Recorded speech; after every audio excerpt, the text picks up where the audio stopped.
पुरी पाण्यात तळून करता येते हे आपण याआधी बघितलं आहे.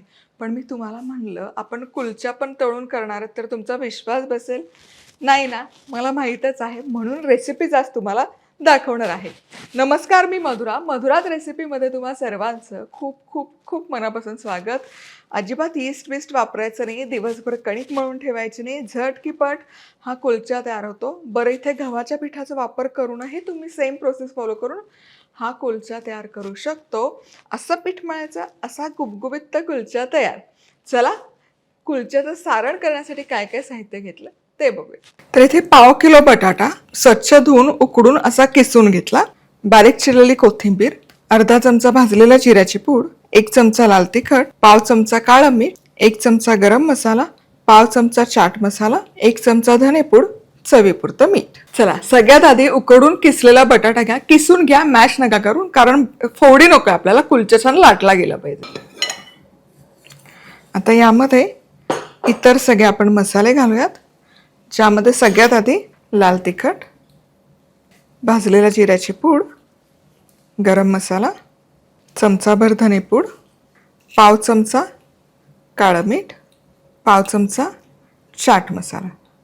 चाट मसाला आणि काळं मीठच्या ऐवजी इथे लिंबाचा रस जरी घातला काहीच हरकत नाही. अर्धा चमचा मीठ, कारण चाट मसाला आणि काळं मीठ खारटं असतं, त्यामुळे मीठ जरा बेताने घालायचं. आणि खूप सारी बारीक चिरलेली कोथिंबीर. आता हे व्यवस्थित कालवून घ्यायचं, एकजीव करूयात. मसाला छान बटाट्यामध्ये मुरला पाहिजे. चला, सारण इथे तयार आहे. हा हा हा, काय कमाल सुवास तरवळतो. चाट मसाला आणि ते काळं मीठ आपण यामध्ये घालतो ना, त्यामुळे असे चटपटीत चव येते. बरं, हे दोनही मसाले नसतील तर मग अर्धा लिंबाचा रस पिळा, त्यानेही छान चव बॅलन्स होते. आता हे सारण बाजूला ठेवूयात आणि याचं आवरण लगोलग करून घेऊयात. कुलच्याचं आवरण करण्यासाठी साहित्य काय काय घेतलं ते बघूयात. 2 कप मैदा, अर्धा कप दही, 1 चमचा मीठ, 1 चमचा बेकिंग पावडर. इतकं साधंसं साहित्य लागतं. आणि अर्धा कप दही आहे तर आपण अर्धा कपच इथे पाण्याचा वापर करणार आहोत. आणि अर्धा चमचा साखर, म्हणजे कुलच्याला आहे ना छान असा एक पोत येतो, किंवा तो मस्त खरपूस असा सोनेरी रंग येतो. चला, अगदी झटकीपट होणारा हा प्रकार आहे. तर सगळ्यात आधी दही घेऊयात. अर्धा कप दही आहे तर जसं मी सांगितलं अर्धा कपच आपण इथे पाणी वापरतो. अगदी प्रमाण डोळे झाकून फॉलो करू शकता, इतकं अचूक आहे. आता यामध्ये बेकिंग पावडर, पिठी साखर, चवीपुरतं मीठ. आता बेकिंग पावडर घातली की हे बघा, हे मिश्रण असं छान फसफसायला सुरुवात होते, म्हणजे बेकिंग पावडर इथे ॲक्टिवेट होते. मस्त फुललं की नाही. आता बेकिंग पावडर नसेल वापरायची तर मग खायचा सोडा अर्धा चमचा वापरू शकता. आता यामध्ये जो मैदा आपण घेतलाय हा मैदा चाळून घालायचा. आणि मैद्याचं प्रमाण परफेक्ट आहे, बरोबर 2 कप मैदा लागतो, कमी पण नाही आणि जास्त पण नाही. चाळून घाला म्हणजे पटकन हे मळलं जातं आणि पीठही एकसारखं होतं. आता हे लगोलग मिसळून पीठ मळून घ्यायचं. 1 चमचाही वाढीव पीठ किंवा पाण्याचा इथे वापर करायची गरज नाही पडत. अगदी डोळे झाकून फॉलो करू शकता हे प्रमाण. मस्त सगळे ओले जिन्नस आहेत ते यामध्ये मुरले. आता याचं पीठ तयार करूयात, पीठ मळून घेऊयात. चला, लगोलग हा गोळा तयार होतो बघा, काहीच कष्ट घ्यावे नाही लागत. चला, हे लगोलग मळून देखील झालं. हे बघा, यामध्ये ना कणभरही जास्त पीठ नाही घातलंय न पाणी घातलंय. आता हे मुरत ठेवायचं नाही. इन जनरल आपण जे पीठ करतो ना ते मुरत ठेवतो, पण आपण हे कुलच्याचं लगेच गोळे करायचे आणि लगेच आपण कुलचे तयार करायला घेऊयात. तर या प्रमाणामध्ये 5 कुलचे बरोबर तयार होतात. आता एक उंडा घ्यायचा, पिठामध्ये बुडवायचा. मी इथे तांदूळाची पिठी वापरते. आणि याची वाटी तयार करायची. आपण आहे ना पुरणपोळी कशी करतो अगदी तसं सेम प्रोसेस इथे फॉलो करायची. आता यामध्ये सारण भरूया. मस्त असं ठासून ठासून सारण भरा, कारण कुलच्याला जितकं सारण तितका कुलचा छान चवदार लागतो. आता हे जास्तीचं पीठ आहे, हे स्क्वीज आउट करायचं, हातामध्ये हलकंसं दाबायचं आणि लाटून घेऊयात. जसा कुलचा करतात अगदी तसा. गोल शक्यतो कुलचा नसतो, असा अव्हल शेपमध्ये करून घ्यायचा. आता तवा इथे व्यवस्थित तापवून घ्यायचा, कडकडीत तर तापला पाहिजे आणि पाण्यावर तळायचा. म्हणजे काय हे दाखवते. तवा बघा कडकडीत गरम झाला की यामध्ये पाण्यावर तळते म्हणजे असं पाणी घालायचं आणि हे पाणी आहे ना तव्याच्या कडेला हवं आपल्याला.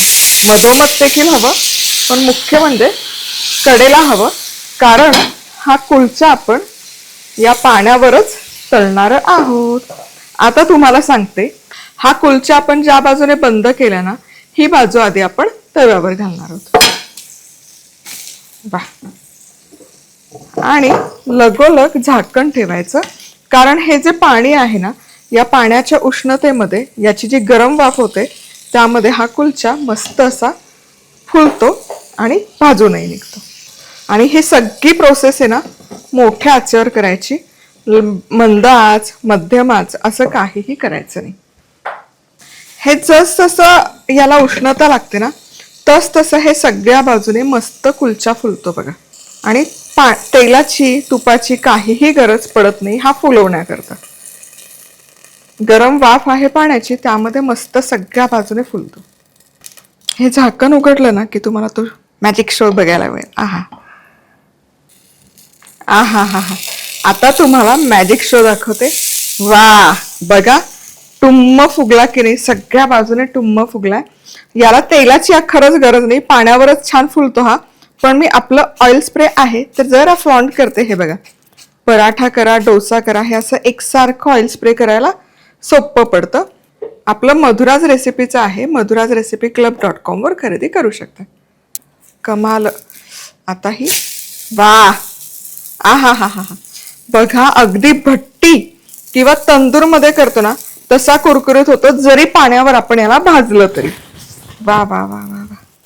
आता काय होतं तुम्हाला सांगते, हा असा कडेकडेने फुगतो की नाही सगळ्या बाजूने, मग याला आपल्याला कडकड भाजून घेणं गरजेचं आहे. हे बघा, मध्यभाग तर छान भाजली जाते, तव्यावरही भाजली जाते, पण कडेकडेने पण भाजणं गरजेचं आहे. म्हणून हा थेट असा गॅसवर घ्यायचा आणि याची कड कच्ची नाही राहिली पाहिजे, नाहीतर मग मजा नाही येणार खायला. बघा, जितकं खरपूस भाजलं जाईल ना तितकी मजा येते कुलचा खायला. थोडंसं गॅसवर ठेवलं तरी काही हरकत नाही, कच्चा नको बेसिकली आपल्याला. मस्त हा गरम गरम कुलचा घ्यायचा. लगेच खायचा असेल तर ताटात, नाहीतर जाळीवर. आणि चला लगेच उघडून दाखवते. हे बघा, एकदम खुसखुशीत होतो. चला आतमध्ये पण बघूयात कसा झाला आहे ते. हात भाजला तरी हरकत नाही, पदार्थ छान दाखवला गेला पाहिजे. वा वा वा वा, क्या बात आहे. गरम गरम वाफाळलेला कुलचा, मस्त खुसखुशीत कुरकुरीत. आणि सारण बघा ठासून भरलंय, कडेकडेपर्यंत भरलंय. पॉकेट बघा काय कमाला आलंय. आहा हा हा. वा वा वा वा वा. बघा दुसरा पण काय मस्त गरम गरम वाफ येते आणि गरम गरम हा आपला कुलचा ठासून ठासून सारण भरलेला खुसखुशीत पाण्यात तर तळलेला तयार आहे. आता याच प्रकारे सगळे कुलचे भाजून घ्यायचे, भरून भाजून घ्यायचे. दिवसभर जरी ठेवलं तरी मऊ लुसलुशीत राहतात आणि ताजं ताजं खाल्लं तर एकदम खरपूस होतात. ताजेच करा, ताजेच खा. न येस्ट यामध्ये घातलंय, ना तेलाचा भदाडभर वापर केला आहे. छान लगोलग मळलं, लगोलग तव्यावर फुलवून घेतले. गव्हाचं पीठ वापरलं तरी चालेल, अर्ध गव्हाचं पीठ अर्ध मैदा असं कॉम्बिनेशन केलं तरी चालेल. पण आता जेवणाला रोज उठून नवीन काय करायचं हा प्रश्न पडला असेल तर आलू कुलचा करा. स्टफिंग सारण पनीरचं घाला, कोबीचं घाला, पराठ्याचं कुठलंही सारण यामध्ये कमाल लागतं. पुन्हा भेटूयात. तोवर मस्त राहा, खुश राहा, आनंदी राहा, सगळ्यात महत्वाचं खात राहा.